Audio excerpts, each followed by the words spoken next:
रात्रीच्या 12:30 वाजता पांढऱ्या रंगाच्या ऑडीने 3 ते 4 गाड्यांना धडकवलं। सुदैवाने याच्या जीवितहानी झाली नाही, मात्र 150च्या स्पीडने चालणाऱ्या या गाडीने मद्यधुंद अवस्थेमध्ये ज्या पद्धतीने एक धुडगूस घातला त्यात कुणाचाही जीव जाऊ शकला असता। ज्या गाड्यांना ठोकलं त्या गाड्यांमध्ये असणारे लोक आणि इतर नागरिकांनी एकत्रित येऊन या ऑडीमधल्या दोघांना खाली उतरत भरपूर चोप दिला आणि त्यांना नजीकच्या पोलीस स्टेशनला नेलं। पोलिसांनी अर्थातच नेत्याचा मुलगा आहे म्हटल्यावर कंप्लेन लिहून घ्यायला टाळाटाळ केली, मात्र प्रचंड गदारोळ झाल्यानंतर पहाटे 4:30 वाजता ही तक्रार झाली। पण या तक्रारीमध्ये गाडीचा नंबर अजिबात नमूद केला गेला नाही। हे फार विशेष आहे की गाडीचा नंबरच आला नाही FIR मध्ये। शिवाजी कांबळे नावाच्या ज्या व्यक्तीने फिर्यादी म्हणून पुढे आला आणि त्याच्याकडून तो गाडीचा नंबर त्याच्यात लिहिला गेला नाही पोलिसांकडून। RTOने सुद्धा गाडी तपासली नाही।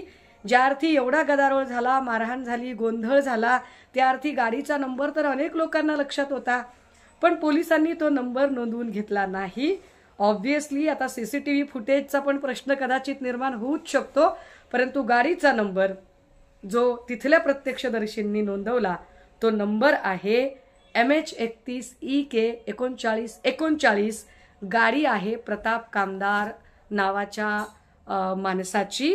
गाडीचा नंबर परत एकदा सांगितला पाहिजे, MH31EK 3939। मालक आहे प्रताप कामदार। गाडीची PUC नाहीये, इन्शुरन्स नाहीये, बरेचसे पेपर्स लॅप्स आहेत आणि अशा परिस्थितीमध्ये RTOने पण काहीच केलं नाही, कारण साहजिक आहे बावनकुळे साहेबांचा मुलगा गाडीत आहे म्हटल्यावर कोण एवढी मोठी रिस्क उचलून कामगिरी करणार आहे बरं। होय, मी थेट चंद्रशेखर बावनकुळे यांचा मुलगा संकेत बावनकुळे यांचं नाव घेते आणि हे माझं स्पष्ट म्हणणं आहे की संबंधित पोलीस स्टेशनने ही गाडी जमा करून या गाडीतली जी माणसं आहेत आणि प्रताप कामदार जो या गाडीचा मालक आहे याला सुद्धा ताब्यात घेणं गरजेचं आहे।